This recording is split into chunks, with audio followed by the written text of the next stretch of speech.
Hey everybody, welcome to another episode of Cash That. This is your host, Joe Dellera, and I am joined by our good friend Brandon Anderson. I took the week off last week. I was down at a conference learning about all things law, and so we had to take the week off. But it is what it is. That's what happens. And we haven't missed we missed some stuff obviously during the NBA finals, but we're going to come back with our thoughts. Brandon and I had given you a ton of things to work with in our finals. So, Brandon, now that we're back, game 6 is tonight. How are you feeling about your thoughts from the beginning of the series to where we are now? I don't think either of us thought it was going 6 games. Yeah, no, we both had OKC in 5. It's been a weird series. It's been an interesting series as a viewer. As a neutral, I think until game 5 with the potential Haliburton injury and things kind of going Yeah. sideways, those first 4 games as a neutral, I was like, man, what a great finals. hmm Competitive, very high level play, just very high energy, all the pressing, all the defense, just really good basketball. From an analyst standpoint, for me and you, it's been really frustrating because it feels like we had a ton of great reads on the series and how the teams matched up on the things we were expecting to see. And I feel like we mostly seen them play out, but we got the game 1 flurry comeback at the end that flipped the game.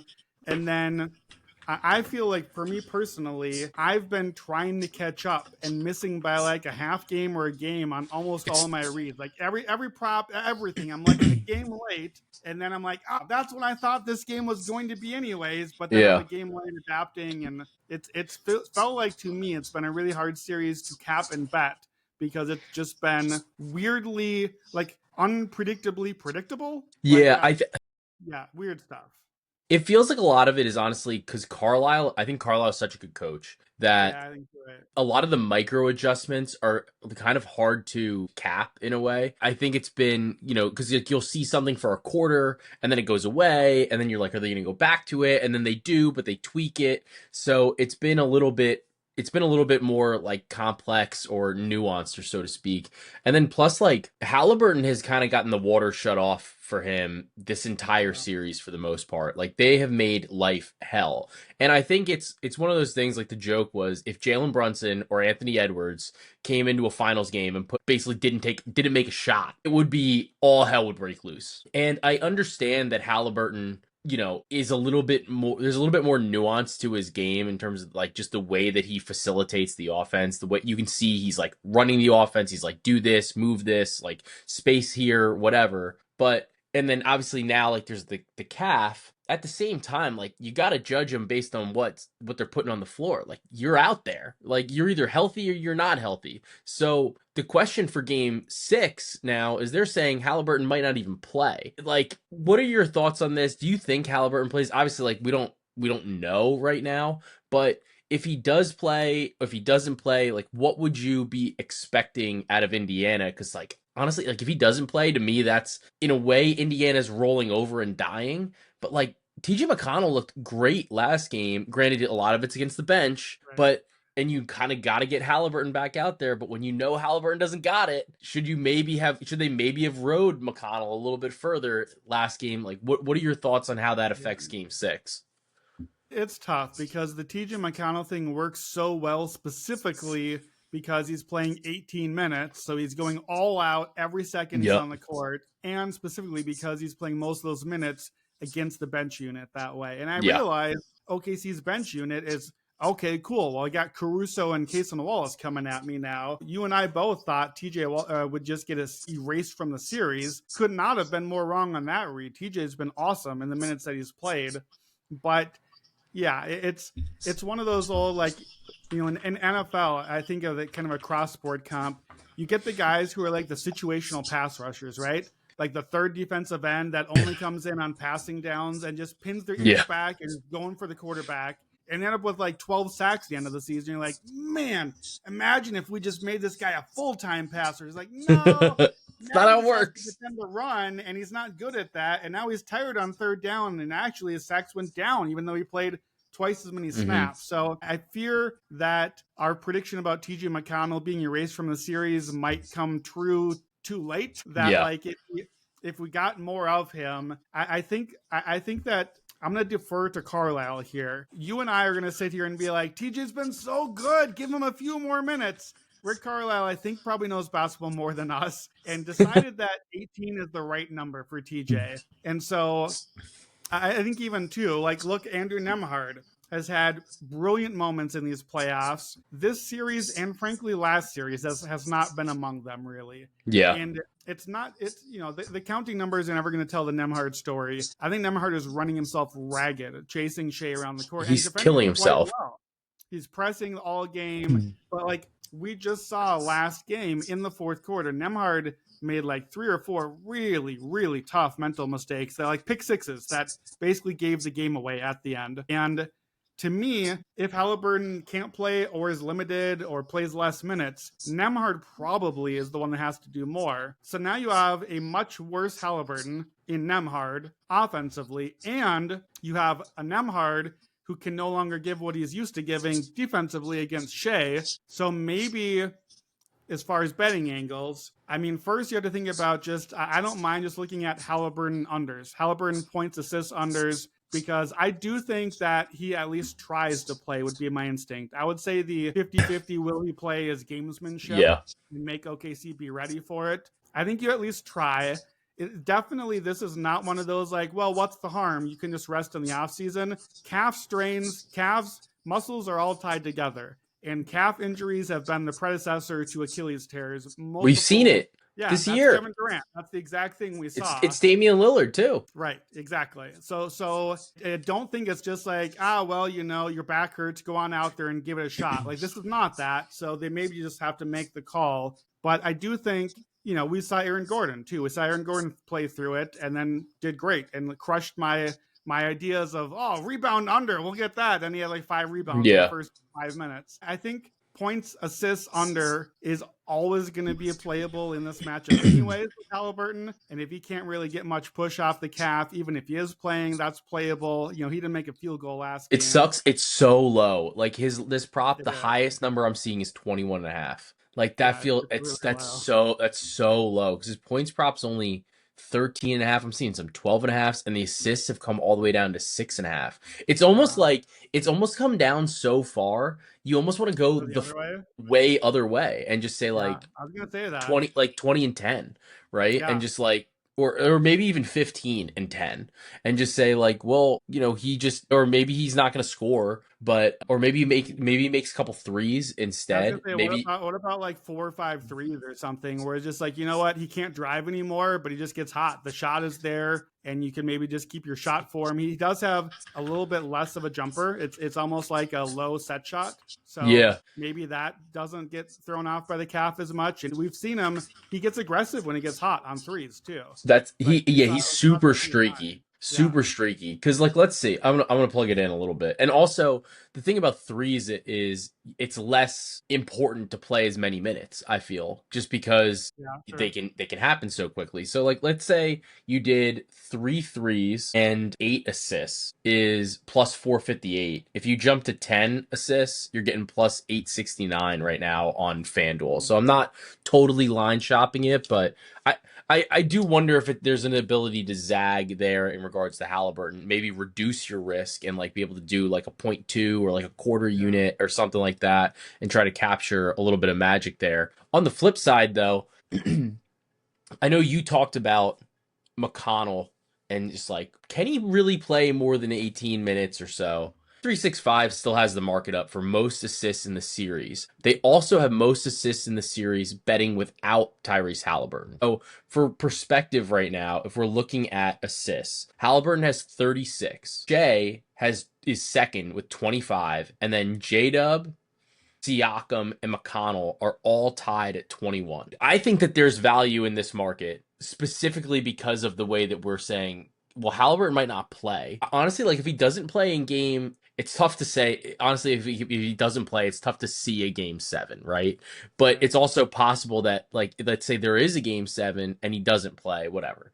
that would open up some of our series leader bets that we had from pre-series, which would be great for us. But does it open up maybe one of these bets on like a Siakam or a McConnell or Nembhard? I think is a little too far away at 16, being that he's already like 9 behind Shea and he would have to basically pass him in one game. Does this open it up a little bit for Siakam and McConnell in this market where McConnell's 25-1, Siakam's 33-1 to lead the series in assists without Tyrese Haliburton? So they would have to make up their 4 back of Shea, which tough because you assume Shea gets like you got to If say it's he's a going to get at closeout least win, you 3. got to assume he has 6 assists probably at least, right? Yeah. I would say I think the very floor is 3. So like I think that you could say Shea would probably have to get he's probably going to get 5, give or take, like somewhere at least 5. Do you think that there's any value in like one of those guys that's further down the leaderboard just on the chance that Shea doesn't play or on the chance So, that Tyrese doesn't play? so if Shea gets 5, then what's the number we're looking at here again? Help me with the math. They're 4 behind. So they would need then like 10. We need 10. They would need Okay, 9 to tie, 10 to pass. And I so think TJ given the McConnell, numbers, you're okay with a tie yeah, because you'd sure. be dead heating on a 25-1 or a 33-1. But I don't know if they can get I don't know if they can get that many assists. Like McConnell's the guy that you would think could maybe get double digit assists. Siakam feels like somebody that would be more like a 6 assist guy. Right. Yeah, see, I have a very hard time getting there on Siakam. Nemhard or McConnell getting to 10 where Halliburton is minimized or not playing, I could see that a little better. So I pulled up McConnell stats just from this year. Obviously, there's a lot of years in his career. All Yeah. season long in the regular season, 5 games of 25 minutes or more. Only 5 the entire season. Like, that is a very low number. His highest minutes played in the playoffs right now is 22 minutes 25 seconds. Like as Yeah. well as he's played, he still hasn't gotten that. His highest assists for McConnell, he had 8 in one playoff game. That was the one against Cleveland when they just put up like a huge game. Yeah.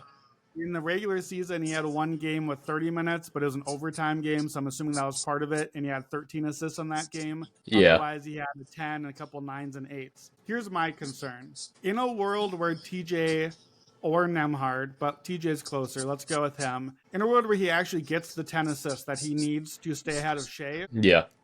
I think that makes it significantly more likely that the Pacers somehow, like, they just rain Yeah, pull the free. game out of their ass. Yeah. Right. So he took the lead, but now it's back to game 7 in Oklahoma City, and Shea is only behind by 1 or 2 and out produces in a game 7. And Yeah. we like got TJ's amazing legacy game and still didn't win the bet anyway. And you can bet 10 assists for McConnell at 12-1. Yeah. Like, because then So you're really I just feel like going that's in on the one game. Yeah, you're really just going in on the one game. Or maybe the bet is, you do like a bunch of guys to get 5. But then it's like kind of like, well, how good is the offense even going to be without Haliburton? And like, I get that, we're kind of talking around it, but I still think that you need Haliburton out there for his gravity, his control of the offense, even if he's not really making shots. So definitely like a little bit of a funky situation for the Indiana Pacers to kind of deal with.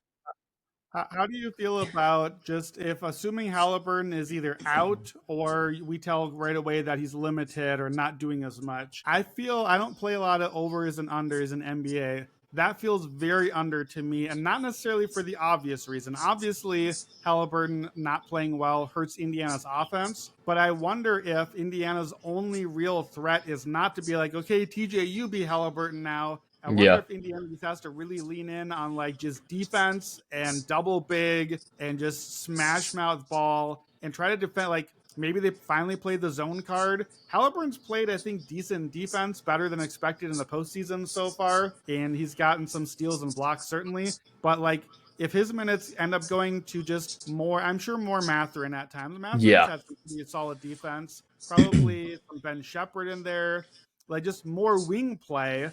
And maybe the defense actually gets better with a not Haliburton guy out there. And now you have a worse Indiana offense and a better Indiana defense. And they probably go like muck it up. They're taking more threes. They got to lean full variance at that point. And I feel like that would trend under from both teams in that scenario. So I think I would look at an under as a Haliburton angle. What do you think about that? Yeah, I think that makes sense in a way too, because you figure you're going to need a little bit more Mathurin. The offense isn't going to be cooking in like the same way, right? So I think one of the things that Indiana has been so good about is even with Haliburton like not performing at, the level that we've maybe been accustomed to seeing throughout the playoffs, but they're still pushing. It's weird because I wouldn't say that they're pushing the pace, they're more pushing the tempo because they just get up the half court like really, really fast and they have like 20 seconds to operate. And I don't know if you can do that. And I don't know if it's effective because the ball's not flowing the same way. And if you're seeing a lot more Mathurin or a lot more Siakam, neither of them are, let's say, like the best table setters for everybody else. It's going to be a little bit slower. I think the offense is going to be a little bit more plotting. And I think that that's probably kind of like what they have to do. I think you need Mathurin as a guy that can really score on his own. But I do think an under, at least for even for an Indiana team total, I think makes a little bit more sense too. It's just like we're just gonna say they're not gonna score. But the defense does kind of make sense as well, where you're like, well, let's size up, let's play like a big lineup and try to slow them down and match them at least on the wings. Yeah. I could see too, this maybe is taking a step too far, but I could see it being a reason to play a Shea points over. If Halliburton is out or limited and Nemhard has to run more offense, then he's more tired and can't do as much defensively, or maybe gets in foul trouble or something like that. And maybe that's the way Shea finally has just like a monster game at the end. So I could see that possibly being an angle as well. Yeah, are you worried that Oklahoma City just blows them out? I think it's in play. It was more worried about it until I tried to find kind of samples historically of, I've compared this team to the 2015 Warriors, F. Shea, kind of the beginning of a long run. I looked at like the 91 Bulls. Both of those teams closed out on the road after kind of struggling early in the series. So they both closed out, but they both closed out by like 7 on the road. Yeah. I wondered, would there be a we got the big win we had to, and then we kind of had our coronation at the end where we just blew them out and got to enjoy it. They didn't have that. The coronation was the next year, or whatever after that when they did the thing. Even Haliburton or not, the Pacers have played so well, and Carlisle is such a good coach, and Indiana's home advantage has been so good, and OKC not good on the road. And just, it is tough to close out a team in an NBA series, and no team has been harder to close out in a game than the Pacers so far this postseason. And I just feel like that was my first instinct coming out of game 5. Okay, give me all the alts. Just give me OKC Yeah. 20, 25, 30. If this was a home game, I would be crushing it. If it gets to game 7, Yeah. I will be crushing all the alts. I think on the road, given Indy, I can't blame you if you want to play it, but historically, that's not what happens here. It is tough to win a championship and close out on the road. And I think that this is not going to turn into one of those games, but it always Yeah. could. I did see something that I think they were geolocating the tickets sold for this game, I saw and that. a fifth of them are coming from like Oklahoma City or something like that. So that, we'll see. I feel like if Halliburton's out, that might just suck the wind out of their sails, like kind of one of those deals. So Yeah. I don't know, but I don't think it's totally out of the question. I am intrigued by I love this is one of my fit. I love this bet, and I know that Indiana's their defense has been better, but I love the team to record 100 points in the first 3 quarters, and it's 9-1 for Oklahoma City, and it's just kind of one of those. It's like we're just gonna ram this ball like and just crush you to start the game. So just something I was like tinkering with, but I don't know if I'm gonna go there. It's the Matherin's Joe point. Dellera classic for I sure. love that one. Matherin's points prop is at 9 or is at 10.5 Mm. rather. I think it opened at 9.5. There were a couple 11.5s in the market at one point. I think there still are right now, but for the most part, we're seeing some 10, mostly 10.5s. He's played minutes though in this series, and he's been wildly inconsistent in terms of Yeah. output. 16 minutes, 5 points, 22 minutes, 14, 22, 27. 27 points rather, 14 minutes, 8 points, 22 minutes, 7 points. Last game, he was what is this? 1 for 4 from 3-point range, and I think he was 2 of 11 from the Yeah. field. 1 of 7 on 2 is brutal. It's gross. Like I want to go back there. I want to take the 10.5. But even like let's say Halliburton is out. My concern then is like, do they just say fuck it? Here's Lou Dort. I think it might be worse for him. Yeah. You figure there's expanded opportunity, but that also means like we're just gonna shut the water off. Yeah, to me, I know this is kind of my classic go-to move. But Mathurin screams to me and not median outcome. Like I don't No. want to be messing with the median. I am happy to take a Mathurin 15, a Mathurin 20, even Yeah. just like a 12 or 13, like a slight, alt over. I'm Yeah. happy to ride the escalator on him because if the shots are falling and or if he's getting to the basket, getting to the line, that he's going to be confident. He's going to keep on going, and they need offense from somewhere. Haliburton's not going to be 100%. So whether he plays or not, they need some points. So I don't mind the Mathurin play. That's another one of those, like, before the series, I think we even talked about him on Cash That and on Buckets. Yep. Mathurin was my, like, kind of X factor of, like, man, you know who I like this matchup for Indy? And I believe I even said something like, probably not early. He's going to have to earn some playing time, but maybe it's like a game 3 or 4 alt over. Then I totally forgot about it because these finals games are like freaking a week apart from each other. And then sure enough, game 3, he leads all scores in game 3. Like, It was that is insane. precisely the bet I should have been asking myself to make. And I forgot by game 3 about it. So, yeah, I don't know. How about Mathurin to lead scores in game 6 if you really go That coach? that line is going to be preposterous. He is, let's see, top point scorer. I'm seeing 100-1. That like He did it. He literally did it in the we've seen series him do already. it. 15 points is plus 235, 20 plus is plus 850, 25 is 17-1. 30 is 40-1. I think the thing is though, if Oklahoma City does like beat their doors off, right? To what degree does that mean that Shea and or J-Dub put up a 30-point game? And then Sure. also, like, if they get their doors beat off, can Mathurin do this? Granted, like he did it. It was just kind of it was a weird game that he was able to do it. But at 100-1, I mean, that's kind of fun. Yeah, and I mean the OKC scenario, like how many times we've seen Shea's lowest point totals this postseason in the big OKC blowout games, where it's like, I only needed like 16 because we were already ahead by 30, and then I just didn't even need to be out there. I do Yeah. wonder, this is the end, not even because like will the Thunder play the blowout script, or would they just let their guys keep playing? Like, who cares? That Why not play at least deep into the game? They want to play. Like, they don't want to just sit and celebrate on the sideline. They want to be out there, and you got to make sure you protect the lead and go win your first championship. So yeah. I don't even know if you get the blowout script. You might just keep the pedal to the metal. Yeah, because I think my thought would be like, let's say you're going into the fourth quarter up even let's say 25, right? I Yeah, you're think you still leave playing.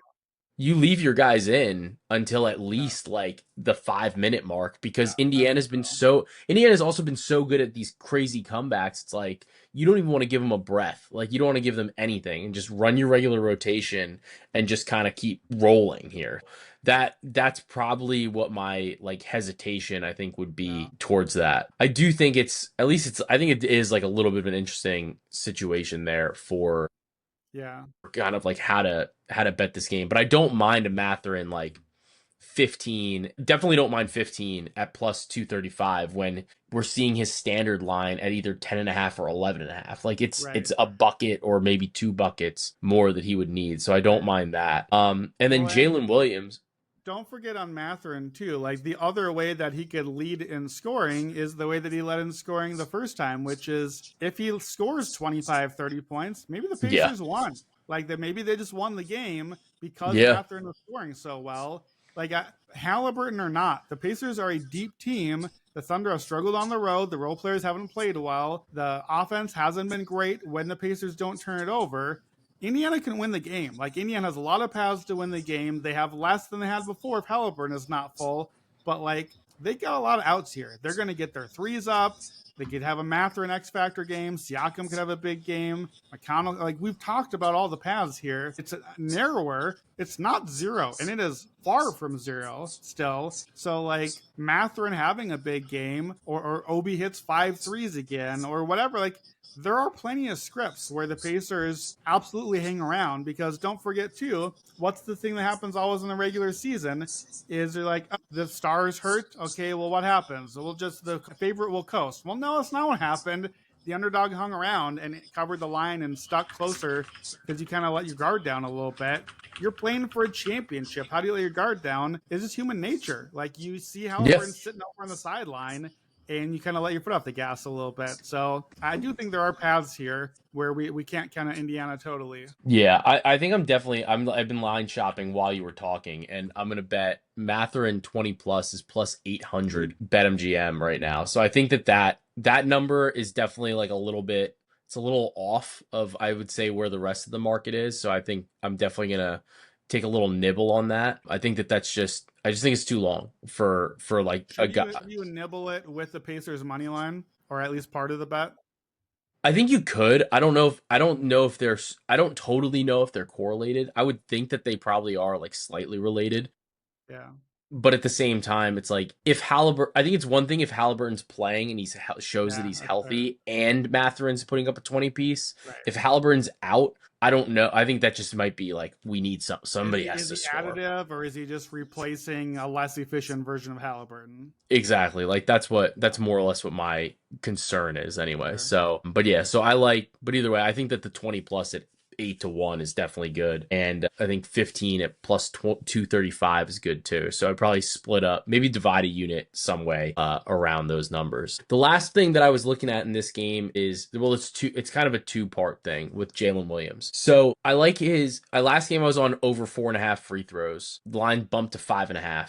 I don't totally see a reason to not do that again. I don't know if you like. I hate series in a way because I like to come up with an angle, I bet it, and then I try to not go back to it like a million Yeah. times because I feel like a lot of times the edge dries up. But here I'm like, he's gone over it now in like 5 games in a row, basically. What are your thoughts on that generally, and then also like kind of about this prop? Yeah, I mean, I think it makes a lot of sense. We're seeing the way that they're defending the Thunder is that they're forcing it to be a little bit more J-Dub initiating than Shea, and so then he's shown good aggression. J-Dub's gotten a lot more comfortable the last couple of games. We've seen like the Finals MVP conversation happen with him. A lot of that is tied to him getting to the basket and finding creation where they haven't been able to get creation from Shea. Shea's assists have dried up. That was a bad angle I had in the series. Not last game, he was back with 10, but for the most part for the series, it's not been there. So I think free throws makes a lot of sense. I think free throws are relatively predictable game to game for the players who are Yeah. good at them. Free throws are high percentage shots, so makes sense there as well.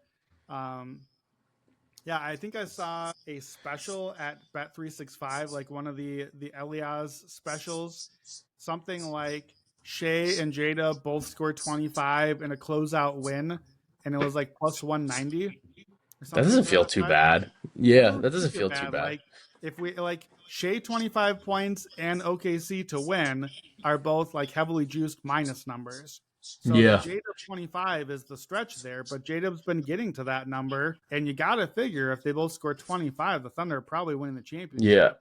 Well, because he's minus 105 on for 25 plus. So Yeah, you're kind of I think you're getting a little bit of a boost right. on And that, I I would don't think. know that it's really negatively correlated. Like, oh, J-Dub scored 25, Shea didn't score. Like, no, that's last game. Like, that was like 85% of the offense or whatever. So Yeah.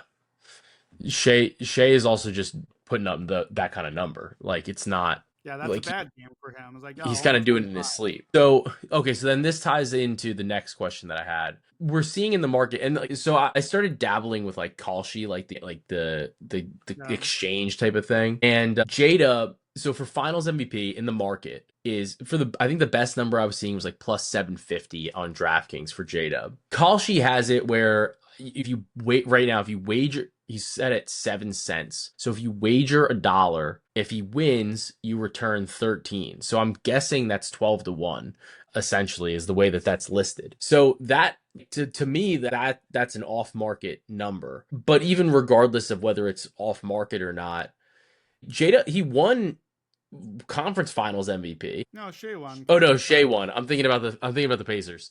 Yeah, Like with Siakam. But Siakam like, for the do Pacers. we do we think it's just a total foregone conclusion that Shea is going to win MVP? is like because I feel like guys are they're just gonna look at the numbers and you're like Shea had an insane series, but J-Dub it feels like he's got some big moments too. Yeah, I struggle with this one because I've gotten so jaded by the weird wonky voting. Like I thought Siakam was a poor choice. We Yeah, obviously know how I feel about the Jaylen Brown double MVPs last year. These finals MVP, any of these like 7 game or less sample MVPs where we don't even really like, oh, it's only 6 games now. Yeah, but really, we only count the 4 wins. But we really only count the 2 most recent wins because we kind of forgot. Remember how yeah, Haliburton made an all-time shot to steal a game 1? That was 2 weeks ago. We forgot about that now. J Dub's been literally. really good lately. Like I have a hard time predicting this because you don't even get time to think about it. You got to turn your ballot in before the game is over, and there are 9 people, and that's the entire vote.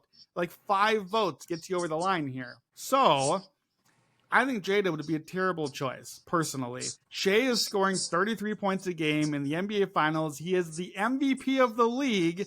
He is clearly the guy who is the MVP of the team and the reason that they would win, despite that Shea has not been as great as his usual self, and J Dub has had a great close to the series, better than his usual self. Those are both true. Shea's usual self is still way better than J Dub, so a slightly worse version is still much ahead of a really good J Dub. Even Yeah, just like the numbers, the analytics, like J Dub's creation hasn't really been there this series. That's actually been quite disappointing for him on the series. His rebounding hasn't really been that strong.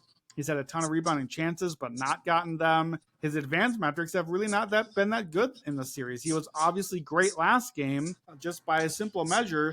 By BPM, he was like a 0 BPM player up until game 5. yeah, Definitely not what should be an MVP. So I don't think he should be, but we've seen a whole bunch of times in recent years where the MVP goes to a tiny sample late push in the yeah, series.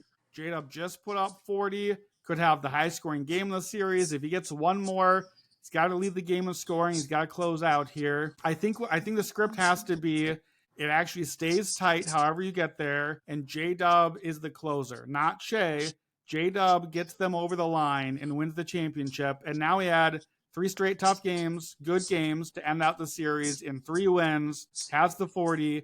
He has the closeout buckets. I can't fault you for betting a 12-1. It doesn't matter whether I think he should win it or not. We've seen it go to that second guy. yeah. Historically, it's always just the top scorer. We've seen that be broken and it go to the second banana guy in multiple times the last few years. So I think it is a smart play to give yourself a shot there, whether or not I agree with the outcome. Yeah, because like I grabbed a little bit and naturally I didn't log it, so like now you know it's gonna win. But like Matt bet it when they were down 81. like at 85-1. Just it was a good bet, like because it was like, well, we still think Oklahoma City's gonna win, and it was just like maybe this is how they get there. But then Shea had that insane closeout to the game where he scored like 15 points in the fourth quarter. So, but Right. still, like the number came down because Oklahoma City is now in a position to clinch. Right. So I do just think that it's like kind of one of those things where I was like, oh, like this is a. I was thinking about, I was like, I wonder if it's better like here. When I was doing some of the line shopping, and like at 12-1, I'm definitely more intrigued than at 7-1. Yeah. So, it's not a spot that I have really bet before. I bet on the Pope, but Yeah. One thing on this market too that this is not a way I've bet it, but I had a few people point out last series, hit me in the DMs, mid game 6, Indiana, New York. yeah, And Siakam was having a big game again, as he had late in the series, and you can live bet Finals MVP yeah, even during the game. And mid game, Siakam was still like a 7-1 or something, even though he already had like 18 near half, or so, like he was already up big and having a big push, and they hadn't really adjusted accordingly because it was just going to be Haliburton. yeah. And it's very similar to this series where Haliburton had the shot in game 1 and the choke. And I'm sorry to bring it all up, but like you No, would yeah. think, oh, well, that's a lock. And steals game 1 and 2, but by the end of the series, that was a long ways ago. So the point is, you might be able to even kind of you might be able to still bet this. It could even get longer. Like Shea has a solid first half, and it's like, oh yeah, well, they're going to win, and it's definitely Shea. You might even get a better price on J-Dub. So it's weirdly a market that has had a lot of value available lately. Yeah. So It's 1 to 1. because there's also only like 9 people. I think it's 9 that vote Yeah, for this. It's It is. it's It is nine, insane. except America gets a vote now too. But Oh yeah, well, that's that's it. even dumber. Like we'll Agree. we'll get into America voting a little bit later in the show, but no, it definitely is because I know like Bontemps talked about it like a lot last year and about how they like came to Jaylen Brown. Even though like when we watched the series, I was like, it's Tatum. Like it Yeah, was absolutely Tatum. Tatum led But in like every statistical category, and it still yeah, wasn't Tatum somehow. so I do wonder like when you think about the people that are doing this and like they're a lot of times they're there like they're in the arena, Oh yeah, so for like sure. they're not even like thinking about it. And I feel like in the same way that we are, like they're looking at it and they go like this guy sucked the energy out of this building, and like Yeah, that could be J-Dub, it could be Shea, but I do think that there is some opportunity here. And the other thing is too, I think with like call sheet, like you can trade out of the position. So like I have this position that's 12-1. It could go up in the middle of the game because it just based on the fact that Oklahoma City's probably gonna win, right? And I could just trade out of it and just be like, all right, I'm out. I'm gonna take what I got, and maybe I can still get like a 7-1 even based on that. So, yeah. definitely, it seems like that might be like a better cash out type of option for some people. So definitely something I think I'm gonna start incorporating into some of my futures betting because of the way that the market in and of itself is like inherently a cash out because you're kind of trading the contract in a way. But all right, so do we think to close this kind of part out before we transition to some of the other news, do you think there's a game 7? Because I don't. I do not. I think that we close out in game 6. I think is by far the most likely scenario. It's hard to say when we don't really know what to expect from Haliburton. I would have the Pacers, assuming that I'm right about Haliburton being at least compromised, have the Pacers down to like maybe 7% to win the series at this point. So Yeah, it's rough. it's still 30 to 35 ish to get it to a game 7, which is again not nothing. Like that No. is a 2 to 1 is a totally normal upset waiting to happen. I feel like we will know by 15 minutes into the game if the game is going anywhere. And I feel like Yeah. the most likely scenario is that like Indiana's not going to tell us what's happening with Halliburton, but the players are going to know. We're gonna And if the know right players away. know that he's compromised or that he's cooked, then I just don't know how you can feel like you have life left in the series. Yeah, and I think that we'll also see too, like if Oklahoma City feels that Halliburton's just like a decoy, basically, they're gonna pull Dort off of him. Like Dort is gonna go on somebody else, and that's gonna be like the shit. Like they really aren't gonna have anything else then, because then you're saying to Halliburton basically, we know you're hurt. You try to beat us because it's not gonna happen now. Because we know that we can put our best defensive players on basically everybody else. So we'll see. I'm still excited to watch the game. I'm glad that we've gotten as much basketball, and the basketball's been good. We haven't really had the blowout game, so we'll see. It's gonna be interesting to watch. But let's transition to some of the other news in the NBA. The biggest story right now is that the Los Angeles Lakers were just sold for $10 billion. To add this to the Luka conspiracy theory of being traded, and then now Silver's like, well, you saw the Boston Celtics go for 6. Guess what? Lakers are going for 10. Now we got a couple expansion teams coming up. What do you think about the sale from, like, obviously it's great for the league to have a $10 billion team, right? But what do you think about the sale generally and what that speaks to for the Lakers and for the league? I mean, I realize basketball is not baseball. They're very different sports and how the cap works and everything Yep. like that. But I watch baseball pretty casually, but I know enough about the Dodgers that they are just spending any amount of money that they feel like it. They're paying whatever luxury tax, whatever their version is. They don't care. They're spending all the money in the world to make themselves the best team. And in the NBA, I think it's a little bit more restrictive, but you can get guys in and then pay them a lot of money. And there's all the talk about the second aprons and the getting can't have all the stars anymore. An owner that has just like hundreds of billions of dollars at his disposal and couldn't care less about whatever luxury tax, and I had to pay 400 million extra for this roster this season. Terrific. That'll be Like, great on the whatever. championship parade, Yeah. right? Yeah. So And for Yeah, I fear I would that a say little. for context, the guy that bought the Lakers, he was a minority owner already. He was within the team, so there is like some continuity there. I apparently per Ramona Shelburne that there is like a firm agreement that the Buss family is going to like retain some of the management of the team, which I don't know. Like that seems fake to me. Like I was like whatever, but either way, to put it in perspective, he is the chief executive officer of Guggenheim Partners, a privately held. I'm ripping right off of Google or Yeah, Wikipedia. They control $325 billion in assets, right?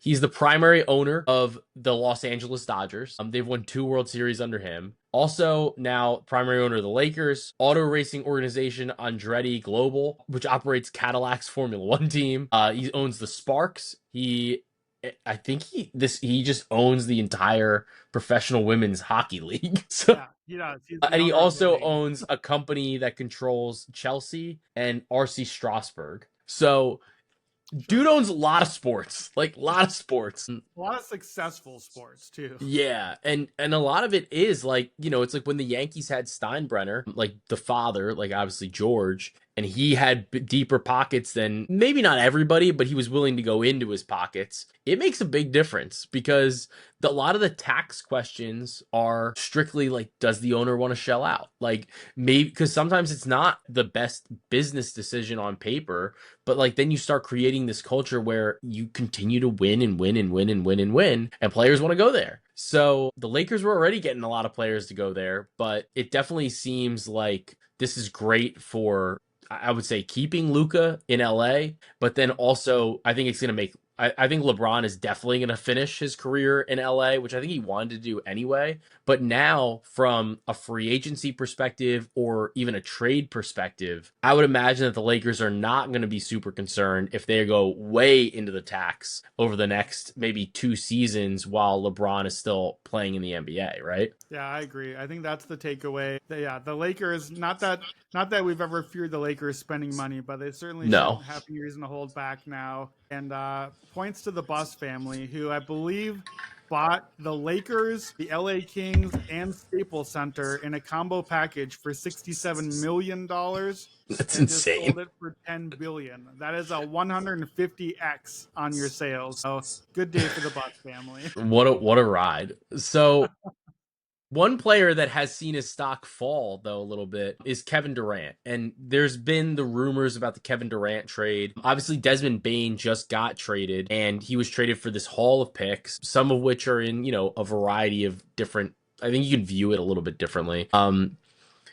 Apparently like the Durant package is not gonna look anything like a Desmond Bain package. It is gonna be a far worse package. Durant's in the last year of his deal. The team that trades for him would have his bird rights, which is relatively important. What do you think about the market for Kevin Durant? I'm hearing a variety of different things. I'm hearing Toronto doesn't want to move Pirtle. They want to move like the 9 RJ Barrett and Emmanuel quickly for Durant, and which is like hilarious when you kind of think about this in a variety of different things, right? Then you have the Minnesota Timberwolves trying to center a deal around Rudy Gobert and Dante DiVincenzo, another Nick, obviously. And then some of their younger players, either Dillingham or Shannon. I guess it's really kind of a little bit more of a question. Who would you want Durant to go to from like a basketball perspective?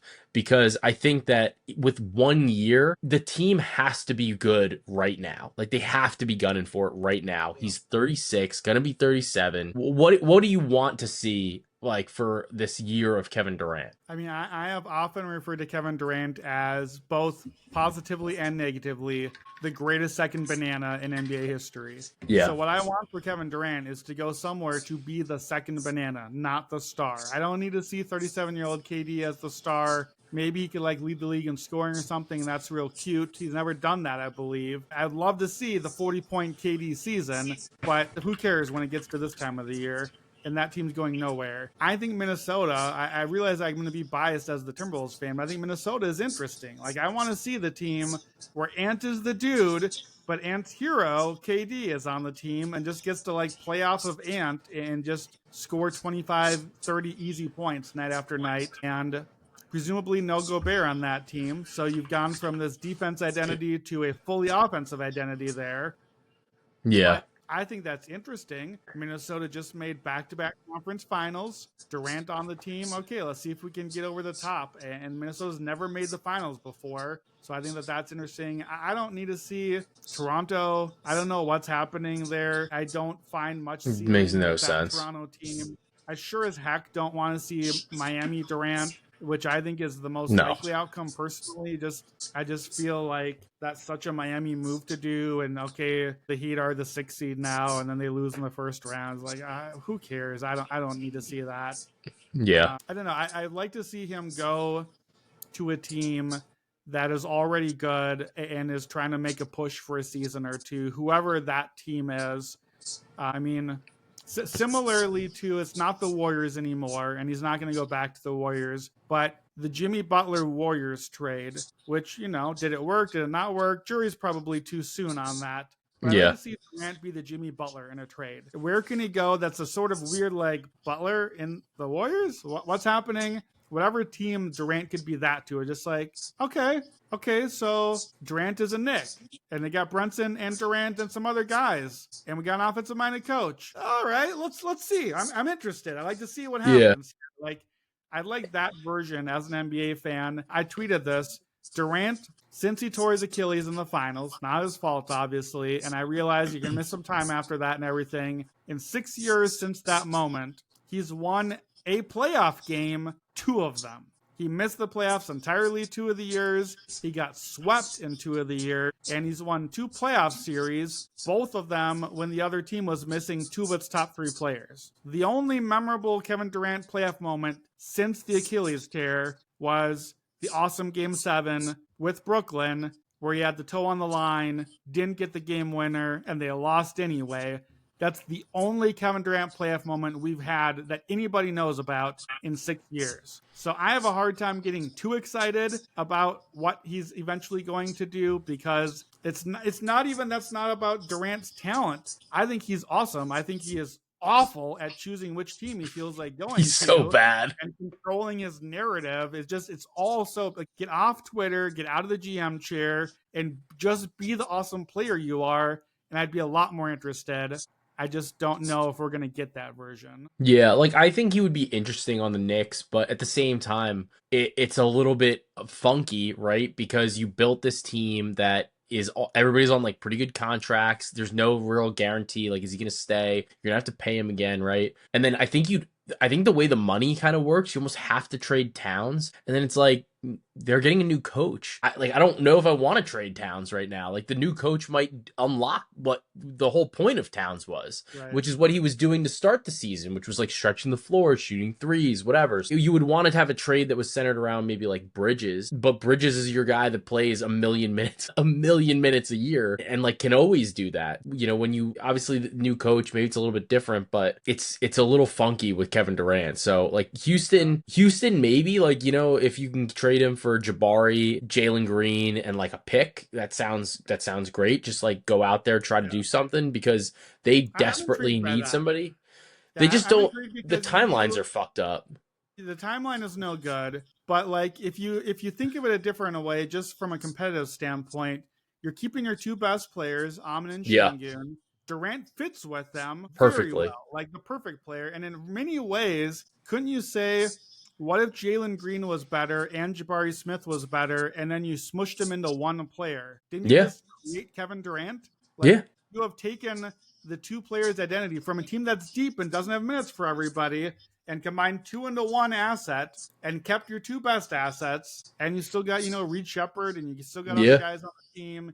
You have your defensive identity. What you need is somebody to score and get you some offense, and now you have KD to do that. And he's back home in Texas. Maybe he can finish out his career there where he wants to. I pulled up I, Basketball Reference. I was looking through the standings. That's my pick. I want him yeah. in Houston. I'm interested in Houston, KD. I think that's the best basketball situation for him, especially when you think of, I think probably the holdup is honestly, like, if I'm Phoenix, I don't want Jalen Green. Like, you got to reroute Jalen Green somewhere. And I think that's the I think that might be the holdup there, because you just don't want Jalen Green. Jalen Green is like significantly worse Devin Booker, like just way worse Devin Booker. And like there's a logjam there positionally. He needs the ball in his hands a lot. I don't like that for them. So I think that might be a little bit of what the holdup is too. So we'll see. I'm very curious. And then obviously, there was a report that the Spurs would trade 4 to 8 first round picks for Giannis. So we'll I don't know. That seems insane. But I it's Giannis. I don't want the Spurs to make the big Durant or Giannis move. I want to see the young Spurs develop at the pace of a young team developing. You got Wemby, you got Castle, you got probably Dylan Harper. I just want to see those guys. I'm interested in Yeah. that core. I will be patient. Why speed up your timeline when it's Oklahoma City timeline right now? Like, just Yeah. let Wemby and the guys develop and find yourselves in a couple of years and let it happen the right way. Yeah, like I didn't mind the Fox move mainly because I think Right. they just desperately needed a point guard. And then obviously and Castle has actually played really well off of him. So the Yeah. question is going to be now it's like you figure you kind of assume they take Dylan Harper and you have to say like all right, well like how does this all fit together now? But still they have a ton of valuable young pieces. Maybe somebody gets moved later in a move to like complement Wemby when he's a little bit more like fully formed. But now I did say a little bit earlier, I was like, we did have to talk about America and America voting and the chaoticness there. We've been our guilty pleasure during the NBA finals because there just aren't as many games. Love Island started. So Oh I've yeah. been watching, has been watching. Talk to me about this crash out because like this is insane. I keep watching it. I'm like, what is going on? Like for those of you that don't like, Brandon, you can explain it. But basically, for those of you that don't know, there's one girl and she's just crashing out like right now on live TV like every day. It's unbelievable.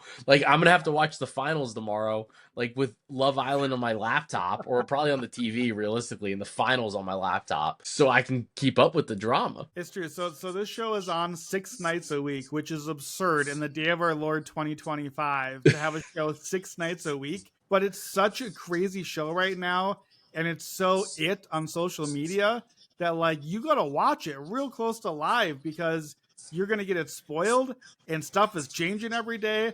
And because there's so much that you need to react like thank God I found that Joe was watching the show because I just need somebody to text about what the heck is happening on this. And if you haven't canceled your Peacock account since you got it for the Olympics, you That's got true, it. yeah. So obviously, so we're on. This is day 14 of the show. Obviously, spoiler for all the stuff. Honestly, you could get it spoiled and then go back and watch it. It might be even It doesn't better even after matter. that. You should watch it So if you haven't. Yeah. so basically, the quick and dirty version. Day one of the show, the opening, the premiere, you get 5 super hot guys, 5 super hot girls. They all come into the villa. They're in Fiji. They meet each other, and they all like pair up. And from day one, the pair that immediately emerges as just like the it couple that's definitely in on each other more than any other couples is Huda and Jeremiah. And we find out right away Huda is a single mom. Jeremiah does not find out right away Huda is a single That was mother. that was crazy in and of itself too.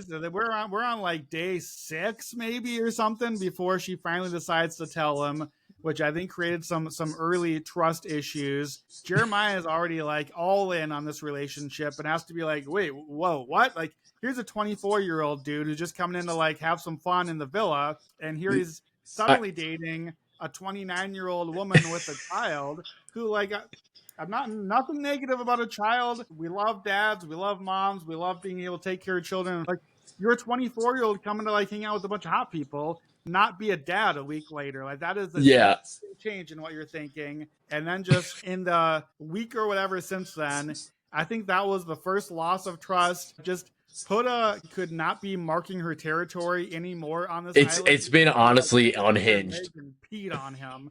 Like Yeah. she literally is giving him hickeys in bed at night to like physically mark her territory so that the other women stay away.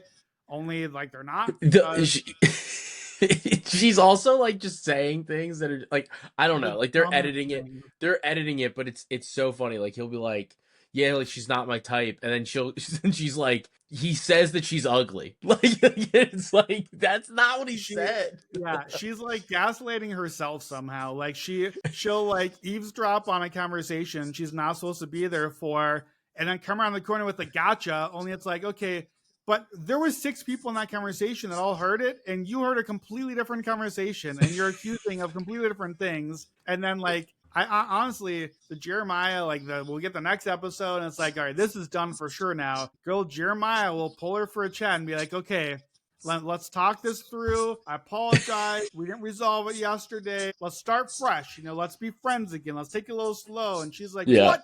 You don't want me to like you anymore? Blah, blah, blankety blank is like, bro, what are you, like, you're on it speaking a foreign language to each other right now. It is wild. It's absolutely incredible. So like, it's must watch television. To be honest with you, like, it is the craziest thing. The most recent episode, again, obvious spoilers here. The most recent episode, as far as Joe and I can tell, the producers of the show so every few I think days, they had to have done this on purpose. So like the whole point of the show is you get comfortable with your couple, and then they bring in the bombshells, these other new hot people, to mix it up and make you be like, oh, am I still with this guy or girl, or should I be switching over? Yeah. So like it make you keep making your choice, and who's my couple and who's getting voted off the island or whatever. And we just had a recoupling 2 days earlier. First one since day 1, I think, to day 11. Day 13, they announced surprise twist. There's another recoupling tonight. The day after. Clearly, the producers have set up as like, okay, Huda has melted down. She's literally ruining the experience for everyone on the island. Like, they didn't get to enjoy being with all the hot people in Fiji because Huda is just Hurricane Huda all day, every day. Just like, going crazy. And everything happening in the world. So they set up this whole twist of a recoupling to be like, okay, all right, Huda's been left abandoned and vulnerable. Islanders, choose who you like to save. This crazy person who has no idea what's happening on the island is ruining all of your experiences. You all spent the entire episode complaining about her, or this other random dude who nobody cares about. And of course, all the women band together, and a couple of random men's votes. God knows what Ace is doing in a given moment. I don't know what his deal was. Yeah. And here Huda stays yet again central, the main character energy she has at all times. She is the main character of the show, so I guess she's right. Right now, she definitely is. She definitely is. I saw a video on TikTok today. It was so funny because I feel like I didn't catch it when this happened. But when she told Nick she was a mom, he was like, "A mom of what?" I'm like, "You can't you can't make this show up." Like, the show is so funny. Nick was looking real shady early when he like couldn't choose between Bella Dasha and Sierra. Yeah. And like Nick has really stood on business, right? Like Nick is the one guy that came out strong against, like, tried to shake some sense into Jeremiah and has really like stood up. He's the one person who is repeatedly has taken a stand. Also, Ace playing the villain just in every way so far this season. It's so funny.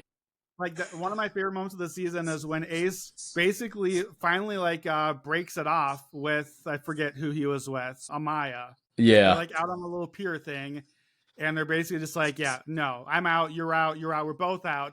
And See you later. Like, walks away in a huff, and Ace behind her in camera, so she can't see. Oh yeah. Behind her is walking toward the camera, and he does the little like Wizard of Oz like jump leg kick.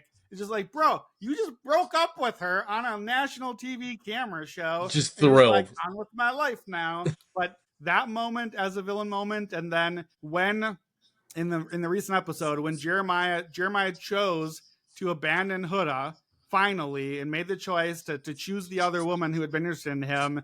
And the moment that he did that, Ace laughed. Ace, like, he was cracking up when Jeremiah chose her. It's so good. It's such villainy. It was absolutely incredible. Absolutely just cackling. He was just having the time of his life. I can't recommend it enough. Honestly, TV show like this in a long time. This show is unbelievable, and honestly, just the fact that it's on every day. And the thing is, too, like, even if it's kind of one of those shows, it's like you're like mostly men are like, I can see the demographics. So when people download the show, mostly men are watching the show. So like, if you need something in the summer to talk to your significant other about, like, just watch the show. It's every day. So like, it's at 9 o'clock. It's every day, and you can talk about shit. Half over, I think. I think they usually do about 5 weeks. So we're 2 weeks in. So it's coming up on half over. But you got plenty to binge if you got to catch up. Yeah, it's definitely like It's an easy one, honestly, too. Like if your significant other has been watching, they probably will just watch it again with you. If you're like, I want to catch up, like I'm sure they'll let you watch with them. Definitely something to kind of keep an eye on and consider there. I think you'll enjoy it. But I think given that we just talked about this for like 15 minutes, I don't think you have another recommendation, do you? I'll just throw out. I just read a book. I just finished a book, an audiobook this week. How to Watch Basketball Like a Genius by Nick Green with a silent E at the end. Love the book. I sent Joe an excerpt of it. To me, it's like if being a basketball fan went to a liberal arts college and got a degree, it's basketball just from very smart, interesting standpoints, written by someone who clearly knows the game and is a real fan of the game. Like the section I sent Joe is like comparing LeBron passing to like having a satellite in outer space, and imagine if it had to be that, and then he like takes a shot out of the blue at JaVale McGee. I laughed out loud when I got there. Just really It's fun, like, really smart book. So yeah, that's my yeah. recommendation. But watch Love Island, and then when you're on your last brain cell like Austin, then go back and read How to Watch Basketball Like a Genius. Yeah, I'm gonna have to read that at some point in the off season whenever I get a second to breathe. But it definitely actually sounds like a great book. So, but Brandon, it was a pleasure having you on again. We will reconvene at some point after this series is over, talk some free agency, talk some off season stuff. It's gonna be a blast. But either way, it's been an awesome season so far. If Game 6 is the end of this regular season and the postseason and the NBA Finals, it's been a pleasure. So we're going to, no matter what, continue to cash that.